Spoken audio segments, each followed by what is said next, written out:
Uulat mula naman sa himpilan ng DWALFM, Radyo Totoo, CMN, Batangas. CNN Live Nation. Renz Belda, magandang araw sa iyo. Magandang umaga riyan, magandang umaga Pilipinas.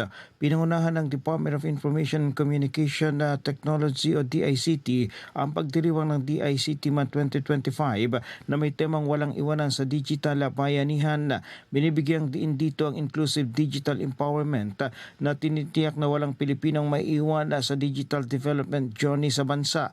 Kaugnay nito nagdaos ng isang programa ang DICT Calabarzon sa Provincial Auditorium na naglalayong maitaas ang kamalayan ng mga tao hinggil sa mga benepisyo ng kanilang mga programa at serbisyo.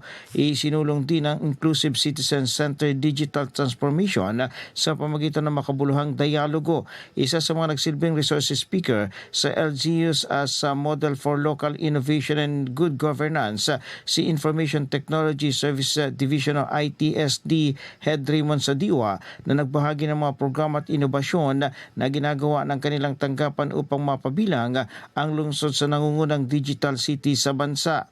Hinikayat ni DICT Region 4A Regional Director Felix Tabanaw na patuloy tangkilikin ang mga programa ng kanilang kagawaran.